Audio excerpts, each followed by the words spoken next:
ચાલો વિદ્યાર્થી મિત્રો, ધોરણ 11 વિજ્ઞાન પ્રવાહનો ચોથું ચેપ્ટર આપણે સ્ટાર્ટ કર્યું છે, સમતલમાં ગતિ. જેમાં સૌપ્રથમ આપણે લાસ્ટ લેક્ચરમાં વાત કરી ગયા તે મુજબ સદીશોની પ્રાથમિક માહિતી આપણને ખ્યાલ હોવી જોઈએ, જેથી આપણે પહેલા લેક્ચરમાં સદીશો વિશેનો ખૂબ જ બેઝિક પ્રાથમિક ખ્યાલ મેળવેલો હતો કે સદીશો એટલે શું, તેને કઈ રીતે રજૂ કરી શકાય વગેરે વગેરે વાતો કરી ગયા. આજે સેકન્ડ લેક્ચર છે સદીશો માટેનો. આજે આપણે સદીશોના સરવાળા અને બાદબાકી જોવાનું છે મિત્રો. શું જોવાનું છે? સદીશોના સરવાળા અને બાદબાકી. કાઉન્સમાં લખેલું છે ભૌમિતિક રીત, એટલે ભૂમિતિની રીતે આપણે સદીશોના સરવાળા અને બાદબાકી કરશું મિત્રો.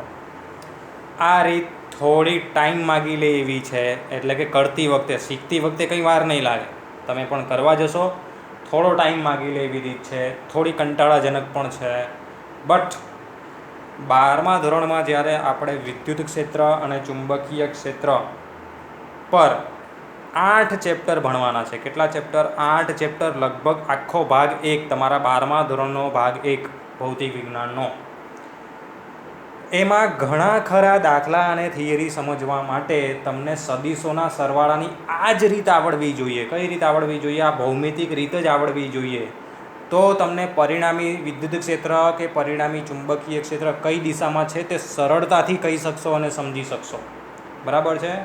એટલે આ સદીશોવાળું આપણે ચેપ્ટર અલગથી અને બહુ ડિટેલમાં જોવાનું એકમાત્ર કારણ એ જ છે કે સદીશો વગર તમારું 12મું ધોરણ નકામું છે. તમને સદીશોના સરવાળા, બાદબાકી, ગુણાકાર આ બધી વસ્તુઓ વિશેનો પાક્કો ખ્યાલ હશે તો જ તમને 12મા ધોરણના ભાગ 1 સમજ પડશે. બાકી આખો ભાગ 1 તમારે ભૂલી જવાનો છે મિત્રો. માટે ચોક્કસતાથી સમજી લેજો કે કઈ રીતે આપણે સદીશોના સરવાળા કે બાદબાકી કરીએ છીએ. ચાલો સૌપ્રથમ જોઈએ ત્રિકોણની રીતે સરવાળો. ભૂમિતિક છે એટલે આકૃતિઓ દોરવાની આવશે મિત્રો, પણ પહેલી રીત જે આપણે શીખવાની છે તે છે ત્રિકોણની રીત, એટલે ત્રિકોણ બનાવવાનો રહેશે. અને આપણે અત્યારે શું કરવા જઈ રહ્યા છીએ? સરવાળો. અને જો સરવાળો કરવો હોય તો આપણી પાસે 2 તો જોઈએ જ, એટલે અહીંયા સદીશોનો સરવાળો કરીએ છીએ તો આપણી પાસે 2 સદીશો જોઈએ. એટલે પહેલો સદીશ આપણે લઈ લીધો છે સદીશ A, જે આ દિશામાં ગોઠવાયેલો છે. અત્યારે હું x, y, z એવું કશું કહેવા માંગતો નથી.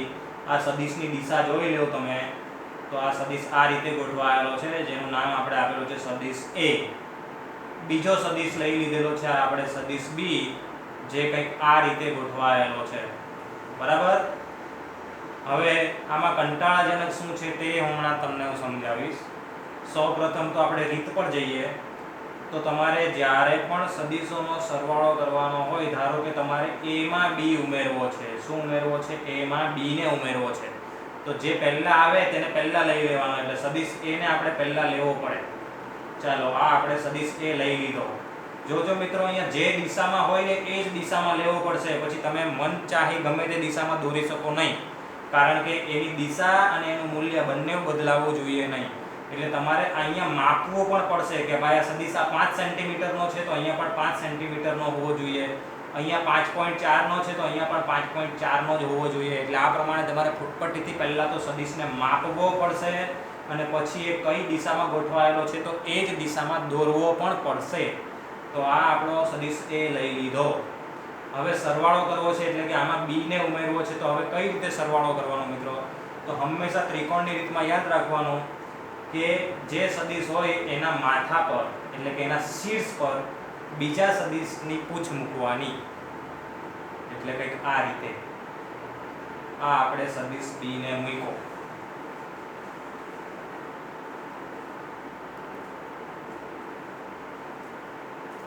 પહેલા આપણે સદીશ A લઈ લેવો પડે.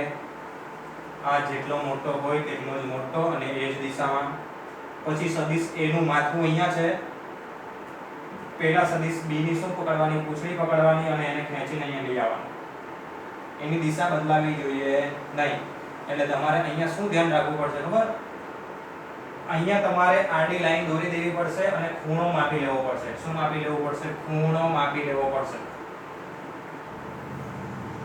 હવે એ જેટલો ખૂણો ત્યાં બનતો હશે એટલો જ ખૂણો અહીંયા પણ બને તે રીતે દોરવો પડશે, કારણ કે તો જ દિશા સચવાઈ રહે. બરાબર? એટલે આમાં કોણ માપકની પણ જરૂર પડશે. અહીંયા તો મારે તો પાવર પોઈન્ટ પર છે એટલે હું તો એક્ઝેક્ટલી દોરી શકું છું બેઠું. બોર્ડ પર મારે હો કોણ માપક લેવું પડે, કારણ કે બાકી દિશા બદલાઈ જાય. એટલે સદિશ A લઈ લીધો, એના માથા પર આને પગ કહીએ, ચાલો ને, આ માથુંના પગ, તો B ના પગ મૂકી દેવાના. ઓકે, અને જેમ હોય તેમ ગોઠવી દેવાનો આપણે. તો સદિશ A પહેલા લઈ લીધો, એના માથા પર B ના પગ મૂકી દીધા અને એ રીતે B ને ગોઠવી દીધો. તો A ગોઠવાઈ ગયો, B ગોઠવાઈ ગયો. હવે રીત કઈ છે? ત્રિકોણની. તો ત્રિકોણ પૂરો કરવાનો. શું પૂરું કરવાનું? ત્રિકોણ. અહીંયાથી સ્ટાર્ટ થાય અને જ્યાં એરો પૂરો થાય તે દિશામાં તમારે ત્રિકોણની ત્રીજી બાજુ દોરવાની. ઓકે, સો આ તમારો થયો સદિશ A + B. તમે શેમાં શું ઉમેરો? તો સદિશ A માં તમે B ને ઉમેરો. અહીંયાથી સ્ટાર્ટ કર્યું અને જે દિશામાં એરો છે તે દિશામાં જ એરો મારવાનો. એટલે આ જે આપણને ગ્રીન કલરનો સદિશ મળ્યો મિત્રો, એ આપણો આ બંનેનો સરવાળો મળ્યો, A + B મળ્યો, પરિણામી સદિશ જેને કહેવાય. ઓકે, સો ખ્યાલ આવ્યો? અને કેમ લેન્ધી છે, કેમ કંટાળાજનક છે મિત્રો? કે સદિશની દિશા જાળવવા માટે આપણે કોણ માપકનો ઉપયોગ કરવો પડશે, લંબાઈ માપવા માટે ફૂટપટ્ટીનો ઉપયોગ કરવો પડશે અને સાચવતા કરવું પડશે. અને ત્યારબાદ આ પરિણામી મહિલો તો એની દિશા પણ આપણે જાણવા માટે અહીંયા ખૂણો માપી લેવો પડશે કે ભાઈ કેટલો ખૂણો છે બનાવતો અને આ કેટલો મોટો મહિલો, એ બધું માપવું પડે. એટલે થોડું હમણાં ભલે શીખતી વખતે એવું લાગે કે આમાં તો કશું કરવાનું નથી, બટ ખરેખર જ્યારે આપણે એની વેલ્યુ લખવાની આવે બધી કે આ આટલા એકમ છે, આ આટલી દિશામાં છે, આ એટલો ખૂણો બનાવે છે, ત્યારે આ રીત કંટાળાજનક છે. પણ આપણે 12મા ધોરણમાં એવું નથી કરવાનું કે માપીને. ઓકે, આપણે તો માત્ર ત્યારે દિશા જાણવી પડશે. એટલે તમને ખાલી રીત આવડવી જોઈએ કે કઈ રીતે કરવાની. તો સદિશ લઈ લેવાનો, એના માથા પર બીજા સદિશના પગ મૂકવાના અને શું પૂરું કરવાનું? ત્રિકોણ પૂરું કરવાનું. અને ત્રિકોણમાં પણ જે તમે બાજુ દોરો એનો એરો કઈ બાજુ રાખવાનો? કે જે બાજુ છેલ્લો એરો મરાયેલો હોય તે બાજુ. બરાબર છે? તો આ મળ્યો A + B. ધારો કે હવે મારે B + A કરવું છે. શું કરવું છે? B + A. આ તો મેં શું કર્યું? A + B કર્યું. એટલે શેમાં શું ઉમેર્યું? તો A માં B ઉમેર્યો. હવે મારે B માં A ઉમેરવો છે, એટલે પહેલા B લેવો પડે. યાદ રાખજો, પહેલો જે આવે તેને પહેલો લેવાનો, એના માથા પર બીજો જે આવે તેને મૂકવાનો. ચાલો, સો B ના માથા પર A ના પગ આવે તે રીતે A ગોઠવી દો. સમજાય છે? ગોઠવાઈ ગયો? આ આપણે B લીધેલો જ હતો, આ એનું માથું છે, એના પર A ના પગ આવે તે રીતે આપણે A મૂક્યો. અને હવે ત્રિકોણ પૂરો કરો. કઈ બાજુ એરો માર્યો? ખ્યાલ આવ્યો? એરો માર્યો આપણે જે બાજુ તીર આવેલો છે, એરો આવેલો છે તે જ બાજુ. સો આ મળ્યો આપણને B + A.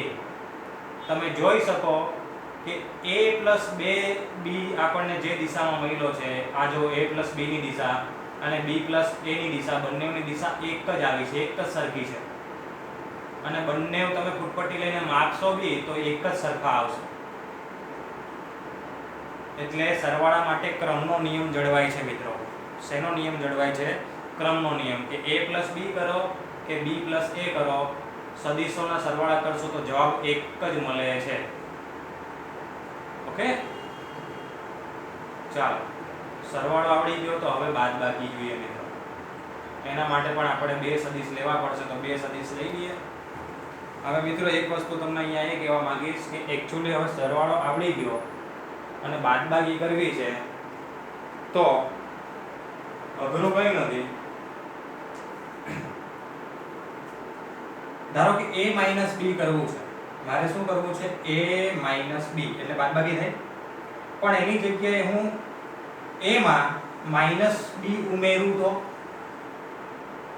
વાત ધ્યાનથી સાંભળજો, A માં -B ઉમેરું તો તમે કરો છો ને 5 માં -4 ઉમેરો તો 5 વત્તા કૌંસમાં -4 એવું લખાય. પણ વચ્ચે કૌંસ છૂટો પાડો એટલે પ્લસ માઇનસ માઇનસ જ થઈ જવાનું ને. એટલે કોઈ પણ સંખ્યામાં માઇનસ એટલે કે ઋણ સંખ્યા ઉમેરો એટલે બાદ જ કર્યું કહેવાય. જેમ કે A માં હું -B ઉમેરું તો A પ્લસ માઈનસ બી, તો પ્લસ માઈનસ માઈનસ જ થવાનું, તો બાદબાકી થવાની ને. એટલે મને સરવાળો આવડે જ છે તો સરવાળો જ કરું હું, પણ બાદબાકી હોવાથી હું કયો સદિશ ઉમેરું? ઋણ સદિશ ઉમેરું. એટલે મારે શું કરવું પડે? આ બંનેના ઋણ સદિશ લઈ લઉં, હું પહેલા ધારી લઉં છું.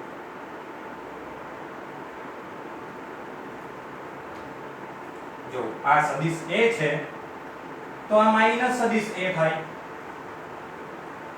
કારણ કે આ સદિશને ઋણ -1 વડે ગુણો તો માત્ર દિશા વિરુદ્ધ થઈ જાય. આપણે આગળના પહેલા જ લેક્ચરમાં જોઈ ગયેલા એટલા. એટલે આ પ્લસ a છે તો આ માઈનસ a, ખાલી દિશા આની જે છે એના કરતા વિરુદ્ધ થઈ ગઈ, બાકી તો એ જ રહી, સદિશ તો એનો જ રહેવાનો. એવી જ રીતે આ પ્લસ b છે તો આ માઈનસ b થઈ ગયો. ઈઝી. એટલે તમારે જ્યારે પણ બાદબાકી કરવાની હોય ત્યારે કરવાનો તો સરવાળો જ, પણ કયા સદિશ સાથે સરવાળો કરવાનો? તો ઋણ સદિશ સાથે સરવાળો કરવાનો. ઓકે. એટલે હવે આપણે કરીએ a b પહેલા કરીએ. શું કરું છું? a b કરું છું એટલે a માં b ને ઉમેરવાનો. એટલે પહેલા a લેવો પડે ત્રિકોણની રીતે સરવાળો કરવા માટે. આ સદિશ a લઈ લીધો, બરાબર. હવે એમાં b ઉમેરવાના, એટલે આના માથા પર સીધા કોના પગ લાવવાના? b ના પગ લાવવાના. આવી ગયા? આ b સદિશ જોઈ લેવું છે બેઠો. હવે ત્રિકોણ બનાવો. ત્રિકોણ કઈ રીતે બનશે? અહીંયાથી સ્ટાર્ટ કરેલું ને અહીંયા પૂરું કર્યું, એટલે ત્રિકોણમાં આ તમારો મળ્યો a b. ઈઝી. કશું કરવાનું નથી. હવે ધારો કે મારે b a કરવો છે, તો પહેલા તો b લેવો પડે. આ b લઈ લીધો. એમાં શું ઉમેરવાનું? -a ઉમેરવાનું. સો -a ઉમેરવું હોય તો આના માથા પર કોના પગ મૂકવાના? આ -a ના પગ મૂકવાના. જો આવી ગયા, આ આપણો -a. ત્રિકોણ પૂરો કરો.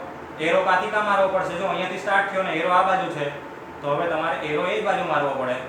તો આ મળ્યો આપણને b a. સમજાય?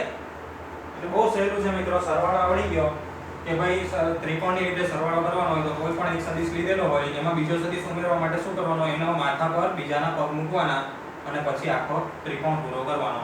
તો એક્ઝેક્ટલી એ જ વસ્તુ અહીંયા કરવાની છે. ભલે બાદબાકી કરવાની છે પણ આપણે a માં -b ઉમેરીએ છીએ, એવી રીતે અહીંયા b માં -a ઉમેરીએ તો જવાબ તો એ જ મળવાનો છે. ઓકે. પણ અહીંયા મળ્યું શું? તો a b આ દિશામાં મળ્યું અને b a આ દિશામાં મળ્યું. જો પરસ્પર દિશા વિરુદ્ધ મળી છે, દેખાય? એરો જોઈ લો. આ ડાયરેક્શનમાં છે, આ ડાયરેક્શનમાં છે. એટલે શું કહેવાય? તો આમાં ક્રમનો નિયમ જળવાતો નથી. a b કરો અને b a કરો, સરખો જવાબ નહીં આવે. ભલે આ તમે લંબાઈ માપો તો સરખી આવશે, પણ દિશા વિરુદ્ધ છે. એટલે a b is equal to -b -a. તમને નહીં સમજ પડી હોય તો આપણે એવું સમજો કે a b is not equal to b a. બસ આ સાચું. a b is not equal to b a. Okay. So આ થયું તમારો ત્રિકોણની રીતે બાદબાકી કરવાનો તો સરવાળો છે, પણ કોની સાથે? ઋણ સદિશ. જેની પણ બાદબાકી કરવાની હોય તેને પહેલા દિશા વિરુદ્ધ કરી નાખો અને પછી એનો સરવાળો લઈ લો, એટલે તમને મળી જશે પરિણામી બાદબાકી વાળો સદિશ. ઓકે. આ બે સ્લાઇડ જે છે એની પીડીએફ તમારી પાસે હશે. ધ્યાન રાખજો, આખા આપણા ટોપિક સમજતી વખતે એ પીડીએફ તમારી સામે હોવી જોઈએ, આકૃતિઓ બધી. કારણ કે આગળ હજુ બીજી રીત શીખવાની છે આપણે, ચતુષ્કોણની રીત. તો ત્યારે સરવાળા અને બાદબાકી ત્રિકોણની રીતે આપણે જે કર્યા છે તે તમને ખ્યાલ હશે તો જ આપણને એ ચતુષ્કોણની રીતમાં જોવાનું સરળતા રહેશે. ચાલો, ભૌમિતિક રીતમાં બીજી રીત. અત્યાર સુધી આપણે ત્રિકોણની રીત શીખ્યા. હવે આ કઈ છે? ચતુષ્કોણની રીત. શું બનાવવાનું છે? સમાંતર બાજુ ચતુષ્કોણ બનાવવાનો છે તમારે. શું બનાવવાનું છે? સમાંતર બાજુ ચતુષ્કોણ. એટલે પહેલા આપણે બે સદિશો તો લેવા જ પડશે. એટલે આપણે જે આગળના લીધેલા છે તે જ બે સદિશો લઈ લીધા, a અને b. આમાં શું કરવાનું મિત્રો? a માં b ઉમેરવો છે તો પહેલા a લઈ લેવાનો અને માથા પર નહીં મૂકવાનો, બંનેના પગ જ જોઈન્ટ કરવાના. ત્રિકોણમાં શું કરતા હતા આપણે? એકના માથા પર બીજાના પગ મૂકતા હતા. ચતુષ્કોણમાં એવું નથી કરવાનું, બંનેના પગ જ ભેગા કરી દેવાના છે. જોઈ લો, કરી દીધા બંનેના પગ ભેગા છે. હવે તમારે શું કરવાનું?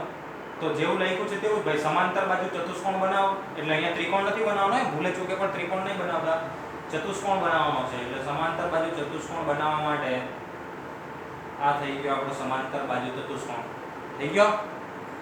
હવે આના જે પગ ભેગા કરેલા ત્યાંથી લઈને આ એક વિકર્ણ બનશે આપણો આયરો આ વિકર્ણ એ થશે તમારો a + b। શું થશે a + b। તમે એક વસ્તુ અહીંયા આ રીતે પણ સમજી શકો કે જો આ સદિશ a છે તો આ પણ સદિશ a થયો, કારણ કે બંને લંબાઈ સરખી, દિશા એક જ, તો આ બંને સદિશ a છે। અને આ સદિશ b છે તો આ પણ સદિશ b છે, એટલે બંનેના એરો અહીંયા ભેગા થાય, બંનેના પગ અહીંયા ભેગા થાય, તો આપણો પરિણામી સદિશ એટલે અહીંયા પગ તો પગ જ આવશે ને અહીંયા માથું તો માથું જ આવશે, બરાબર છે। એટલે દિશા આ આવી a + b ની। અને તમે ત્રિકોણની રીતે કરેલું ત્યારે પણ એ જ આવે, જો તમને યાદ હોય તો। બાકી યાદ અપાવી દો, ત્રિકોણની રીતે અહીંયા a, આના માથા પર આ b ના પગ, અને આ આપણો પરિણામી સદિશ એ જ આવ્યો ને, આ તો ત્રિકોણ થઈ ગયો। જો ભાઈ આ આપણો a છે, આ આપણો b છે, સો આ થઈ ગયો ત્રિકોણની રીતે સરવાળો, જો તમે ત્રિકોણની રીતે શીખતા હોય તો। અને ચતુષ્કોણની રીતે શીખતા હોય તો તમારે એક જ વસ્તુ યાદ રાખવાનું કે પહેલા બે સદિશો એ રીતે જોઈન્ટ કરવાના કે બંનેના પગ ભેગા થઈ જાય, બરાબર। માથા પર નથી વળવાના, બંનેના પગ ભેગા થાય એ રીતે। પછી શું બનાવવાનો, સમાંતર બાજુ ચતુષ્કોણ બનાવવાનો, અને જ્યાં પગ જોઈન્ટ થયેલા હોય ત્યાંથી લઈને વિકર્ણ દોરવાનો, એરો કઈ તરફ મારવાનો, જે બાજુ તીર ભેગા થતા હોય તે બાજુ, અને એ તમારો બન્યો પરિણામી a + b સદિશ। ઓકે, તો આ થઈ આપણા સમાંતર બાજુ ચતુષ્કોણની રીતથી સરવાળો।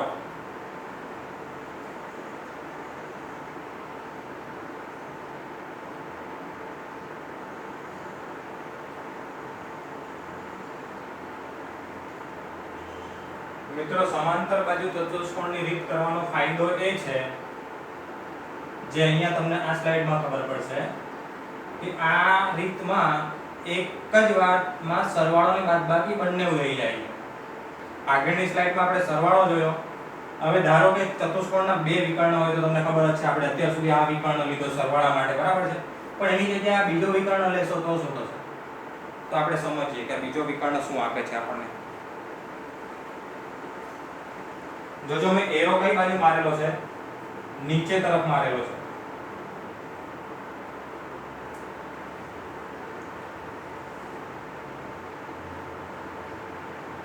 આ તમને ખાલી બતાવવા માટે કે આ બાજુ કયો સદિશ ગોઠવાયેલો છે, આ a છે, તો તમારે સમજવાનું કે ઓકે આ સદિશ a છે, બરાબર છે। અને આ ડાયરેક્શનમાં કયો સદિશ આવે, આ b તો ઉપર તરફ છે, આ નીચે તરફ, એટલે આ કયો હોવો જોઈએ, -b હોવો જોઈએ। સમજો છો મિત્રો? મારે અહીંયા તમને ત્રિકોણ બતાવવાનો છે ખાસ કરીને, કારણ કે ત્રિકોણની રીત તમને આવડે છે। તો આ થયો સદિશ a, એના માથા પર -b ના પગ થયા, કારણ કે b તો આ તરફ છે, પણ એને વિરુદ્ધ સદિશ હું વિચારું તો આના માથા પર -b ના પગ આવે, અને આ થઈ જાય આપણો -b આ તરફ હે। તો હવે આ જોઈન્ટ કરો તમે તો એ તમને શું મળશે, તો a - b મળશે। શું મળશે, a - b। એટલે અહીંયા શું મળ્યું આપણને, ચતુષ્કોણ બનાવ્યો, તો આ સદિશ આપણો સરવાળો મળ્યો, અને આ સદિશ એટલે બે સદિશોની બાદબાકી મળી, એટલે સરવાળો અને બાદબાકી બંને એક જ આકૃતિમાં કામ પતી ગયું। જ્યારે ત્રિકોણની રીતમાં સરવાળા કરવા માટે આકૃતિ દોરવી પડે, બાદબાકી કરવા માટે ફરી પાછી દોરવી પડે, એમાં વિરોધી સદિશ લેવો પડે અને ફરી પાછું કરવું પડે અને બાદબાકી કરવી પડે। જ્યારે ચતુષ્કોણમાં એ ઝંઝટ નથી, તમે બંનેના પગ ભેગા કરીને સમાંતર બાજુ ચતુષ્કોણ બનાવો, આ પહેલો મોટો વિકર્ણ જે છે તે સરવાળો, અને આ બીજો વિકર્ણ જે છે તે બાદબાકી, એટલે બંને વસ્તુ એક સાથે કામ પતી જાય। ઓકે, પણ કન્ફ્યુઝન હજુ ક્લિયર નથી થઈ આપણી। આ તો તીર આ બાજુ માર્યું છે, ક્યાંથી કઈ બાજુ માર્યું છે, તો સદિશ b થી a તરફ માર્યું છે, જોઈ લેજો। તીર આ બાજુ છે એટલે આ સદિશ b છે, આ સદિશ a છે એટલે આપણું તીર b થી a બાજુ છે। તો સદિશ b થી a બાજુ તીર છે, એટલે તીરની દિશા કઈ છે, a બાજુ, એટલે a પ્લસ છે ને b માઈનસ છે, એટલે a માઈનસ b માર્યું છે। તીરની દિશા કોની બાજુ છે, a બાજુ, એટલે a પહેલા, આવું યાદ રાખો ને। આપણું આ તીર કઈ બાજુ છે, a બાજુ છે, તો a પહેલા માઈનસ b। પણ નેક્સ્ટ સ્લાઇડમાં આપણે જોઈએ કે b માઈનસ a કઈ રીતે આવશે।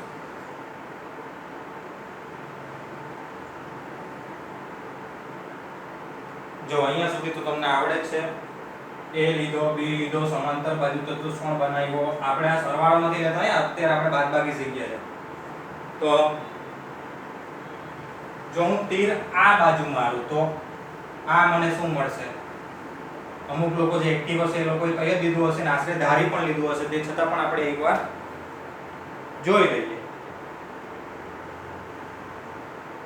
આ આપણો કયો સદિશ થાય મિત્રો? આ સદિશ B થાય છે. B તો અહીંયાથી સ્ટાર્ટ કરીને આ B થાય. આ B નું માથું આવ્યું ત્યાં A ના પગ તો નહીં જ આવે, એ તો આ બાજુ છે, પણ એની જગ્યાએ આમ લઉં, જો એરો આમ લઉં તો એ -A થાય. તો આગળની આકૃતિમાં લીધેલું એ રીતે આ આપણો કયો સદિશ આવ્યો? -A આવ્યો. આ B ના માથા પર A ના પગ આવશે અહીંયા. કોના? A ના નહીં, -A ના પગ આવશે અને આ બાજુ આવશે સદિશ. અને ત્રિકોણ પૂરું કરો તો જો અહીંયાથી આ રીતે, તો આ તમારું ત્રિકોણ આ બાજુ પૂરું થશે. ત્રિકોણની રીત તો આવડે છે ને કમ્પ્લીટ. તો આ તમારું શું પૂરું થશે? ત્રિકોણ ની દિશા આમ આવશે ઉપર તરફ.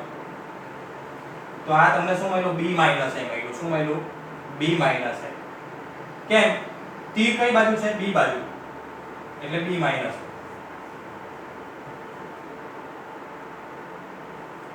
એટલે યાદ રાખવું સહેલું છે મિત્રો. જે બાજુ તીર હોય તે પહેલા, ઓકે, બાદબાકીમાં જે બાજુ તીર હોય તે પહેલા. કારણ કે સમાંતર બાજુ ચતુષ્કોણની રીત આપણે જ્યારે પણ જોશું ત્યારે સરવાળો તો ખબર કે અહીંયા કોમન પોઈન્ટ છે, બે સદિશો જ્યાં ભેગા થાય છે ત્યાં કોમન પોઈન્ટ કહેવાય, સામાન્ય બિંદુ, બરાબર છે. ત્યાંથી આપણે વિકર્ણ દોરશું, એ તો સરવાળો છે જ, પણ એના સિવાય જે બાદબાકી જે છે તે આમ પણ લઈ શકીએ ને આમ પણ લઈ શકીએ. તો આમ લઈએ એટલે કોઈ બાજુ છે? B બાજુ, તો B- છે. અને આમ લઈએ તો કઈ બાજુ છે? A બાજુ, તો A-B. ધ્યાન આપજો મિત્રો, આ વસ્તુમાં આમ ઈઝી છે, કઈ અઘરું નથી. એટલે સરવાળો તો ક્લિયર, પણ આ જે બાદબાકી વાળો સદિશ તમે બે બાજુ દોરી શકો, એમાંથી જે બાજુ તીર હોય તે પહેલા, માઈનસ બીજો. ઓકે, સો ચાલો તમે ત્રિકોણની રીત પણ શીખી ગયા અને સમાંતર બાજુ ચતુષ્કોણની રીત પણ શીખી ગયા. પણ અત્યાર સુધી બે જ સદિશો લીધેલા, હવે આપણે ત્રણ સદિશો હોય તો શું થશે? એટલે પહેલા આપણે ત્રિકોણની રીત જ જોઈએ. હવે હું એવું નહીં કે પાછું આમાં પેલો ચતુષ્કોણની રીત પણ કરાવીશ. આપણે માત્ર રીતો શીખવાની હતી, બંને રીત શીખી ગયા છે. હવે ત્રણ સદિશોનો સરવાળો જોઈ લઈએ. એટલે મારી પાસે કેટલા સદિશો હોવા જોઈએ? 3. ચાલો, સદિશ A, B અને C, એક વધારાનો લેવો પડ્યો આપણે અહીંયા. તો ત્રણ સદિશોનો સરવાળો કઈ રીતે કરવાનો મિત્રો? બહુ સહેલું છે. તમે સામાન્ય રીતે ત્રણ સંખ્યાનો સરવાળો કઈ રીતે કરો? ધારો કે 15 + 25 + 750, આનો સરવાળો કઈ રીતે કરો? તમે કહેશો કેલ્સીમાં ડાયરેક્ટ દબાવી દઈએ એટલે આવી જાય જવાબ. પણ સામાન્ય રીતે જ્યારે તમે સરવાળો કરતા હોય ત્યારે ઘણા બધા એવું કરતા હશે કે પહેલા બે સંખ્યાનો સરવાળો કરે, એનો જે જવાબ આવ્યો એમાં ત્રીજું ઉમેરી દે. આવું પણ એક રીત થાય ને, જો ડાયરેક્ટ 3 નો સરવાળો કરતા ના આવડતું હોય તો. તો આપણે સદિશોના સરવાળામાં પણ એવું જ કરશું મિત્રો. પહેલા એક કામ કરીએ, A + B મેળવીએ. શું મેળવીએ? પહેલા આ બંનેનો સરવાળો કરી દો, A અને B નો. એટલે A લઈ લીધો, એના માથા પર B ના પગ મૂકે તે રીતે, કારણ કે આપણે કઈ રીતથી કરીએ છીએ? ત્રિકોણની રીત. તો આ મળી ગયો આપણો A + B. આપણને શું મળી ગયું? આ A + B. હવે A + B માં શું ઉમેરવાનું છે? C. તો A + B લઈ લો. ચાલો, આ આપણો A + B. એના માથા પર શું મૂકો? C ના પગ મૂકો. થઈ ગયું? ફરી પાછો ત્રિકોણ બનાવો. તો આ મળ્યો આપણને A + B + C. છે, કશું કરવાનું નથી. ત્રિકોણની રીત આવડે છે. તમારે 3 નો સરવાળો કરવો છે તો પહેલા 2 નો સરવાળો કરો, જવાબ મળી ગયો. એક જવાબને ઉચકો અને ત્રીજો ઉમેરી દો એમાં. બરાબર? આવા 4 હોય તો આ 3 નો કર્યો, હવે આનો જે જવાબ મળ્યો એમાં ચોથો ઉમેરો. 5 હોય તો આ પ્રોસેસ ચાલ્યા જ કરશે. જેટલા વધારે સદિશ એટલી વધારે વાર તમારે આકૃતિ દોરવી પડશે. એટલે કીધું કે કંટાળાજનક છે. કારણ કે 2 કે 3 સદિશ હોય તો ચાલો સમજ્યા આવે, કારણ કે દર વખતે આ દિશા જોવી પડશે ફરી પાછી. શરૂઆતમાં જ કીધેલું કે આ ખૂણો માપીને દોરવા પડે અને આ લંબાઈ માપીને દોરવી પડે. તો એક રીતે આ કંટાળાજનક છે જ્યારે 2, 3, 4, 5 થી વધારે સદિશો મળે તો. પણ એક વસ્તુ સમજી લીધી કે કઈ રીતે થાય. આ વસ્તુ એક સમજાઈ ગઈ કે 3 હોય કે 4 સદિશ હોય કે ગમે એટલા સદિશ હોય આપણે આવું કરી શકીએ. કે પહેલા કોઈ પણ બેનો સરવાળો કર્યો, એનો જે જવાબ મળ્યો એમાં પછી ત્રીજો ઉમેરો, એનો જે જવાબ મળ્યો એમાં ચોથો ઉમેરો, એમાં જે મળ્યો એમાં પાંચમો ઉમેરો. આ પ્રમાણે જેટલા સદીશો હોય એમાં ત્રિકોણની રીત કરતા જઈએ તો છેલ્લે આપણને પરિણામી જવાબ મળે. આવું કરી શકાય. બરાબર છે? પણ આ સ્લાઇડ ને ધ્યાનથી જોઈ લો, કારણ કે ડાયરેક્ટ પણ ત્રણે ત્રણ સદીશોનો સરવાળો કરવો હોય તો પણ થઈ શકે છે. એટલે પહેલા તો આ સ્લાઇડ ધ્યાનથી જોઈ લો કે આપણો પરિણામી સદિશ a + b + c કંઈક આ દિશામાં મળ્યો છે. હવે હું નેક્સ્ટ સ્લાઇડમાં શું કરીશ, ત્રણે ત્રણનો એક સાથે સરવાળો કરીશ. એટલે ફરી પાછા એના એ સદિશો તમે કઈ રીતે કરશો ત્રણે ત્રણનો એક સાથે સરવાળો? તો a લઈ લો, એના માથા પર b મૂકો, b ના માથા પર ફરી પાછો c ચડાવો. આવું કરતા જાઓ, જેટલા સદિશો હોય એટલા સદિશો આવી રીતે ગોઠવતા જાઓ. a પછી b લો, પછી c લો, પછી d હોય તો d લો. આ રીતે આગળ વધતા જાઓ. જેટલા પણ સદિશો હોય એના માથા પર ગોઠવતા જાઓ. છેલ્લે શું કરવાનું ખબર? સ્ટાર્ટ જ્યાંથી કર્યું હોય ને જ્યાં તમે આવીને અટક્યા છો ત્યાં તમારે દોરવાનો. તો આ તમને મળ્યો a + b + c. અને મેં એટલે કીધેલું કે તમે આગળનો જે હતો સ્લાઇડ, આપણી આગળની સ્લાઇડ એને જરા ધ્યાનથી જોઈ લો તો તમને ખ્યાલ આવી ગયો છે કે જે a + b + c જે દિશામાં મળેલો એ જ દિશામાં અહીંયા પણ મળેલો છે. કેમ? જો એક વાત સમજી લો કે પહેલા a + b નો સરવાળો કરો તો આ મળે. આ ત્રિકોણ બની ગયો ને a + b, એનો એરો કઈ બાજુ આવવાનો? આ બાજુ આવવાનો. તો એના એરો પર આ c ચડાયો અને આ ત્રિકોણ બીજો બનાવ્યો. જો હું બતાવું છું તે ત્રિકોણ, આ a + b ની સાથે c અને એની સાથે આ ત્રિકોણ, એનું એક થયું.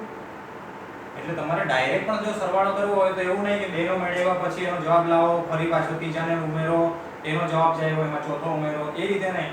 તમે એકની ઉપર એક ચડાવતા જાઓ અને જ્યાંથી ચાલુ કર્યું હોય અને જ્યાં પૂરું કરો, આખો બંધ ગાળો બને એ પણ તમને સરવાળો જ આપશે. એટલે આ ભૌમિતિક રીત છે જેમાં આપણે ત્રિકોણની અને ચતુષ્કોણની રીત જોઈ ગયા કે કઈ રીતે સરવાળો કરવો જોઈએ અને કઈ રીતે બાદબાકી કરવી જોઈએ. ત્રિકોણની રીતમાં બાદબાકી કરવા માટે પહેલા તમારે વિરોધી સદિશ લઈને પછી ત્રિકોણની રીતને ફોલો કરવી પડે. જ્યારે ચતુષ્કોણની રીતમાં એ કરવાની જરૂર નથી. સરવાળો અને બાદબાકી એક સાથે તમને મળી જ રહી છે. ઓકે, તો જે શીખા એના પરથી આપણે કન્ક્લુઝન શું કાઢી શકીએ? તો સરવાળા માટે ક્રમનો નિયમ જળવાય છે. અને જો ક્રમનો નિયમ જળવાતો હોય ને તો જૂથનો નિયમ પણ જળવાય કે a + b માં c ઉમેરો કે a માં b + c ઉમેરો, જવાબ એક જ આવે. જ્યાં ક્રમનો નિયમ જળવાય ત્યાં જૂથનો નિયમ જળવાય. હા, પણ બાદબાકીમાં ક્રમનો નિયમ જળવાતો નથી. એટલે આ ત્રણ આપણે નોંધી રાખીએ કે ભાઈ સદિશોના સરવાળામાં કયા નિયમ ફોલો થાય છે અને કયા નિયમ ફોલો થતા નથી. આશા રાખો કે તમને ત્રિકોણની રીત અને ચતુષ્કોણની રીત છે તેમાં કોઈ પ્રકારનું કન્ફ્યુઝન નહીં રહ્યું હોય. વિડીયોને તમારે એક કરતાં વધારે વાર જોવા પડે તો જોવાનો, પણ આ રીત તમને આવડવી જ જોઈએ. કારણ કે 12મા ધોરણમાં ઘણા દાખલા આ રીતે ભૂમિતિથી ઇઝી થઈ જાય છે. બરાબર છે? હવે નેક્સ્ટ લેક્ચરમાં આપણે નવો ટોપિક લાવશું સદિશોને રિલેટેડ જ. આજ માટે માત્ર ભૌમિતિક રીત શીખી લીધી એટલું બહુ થઈ ગયું.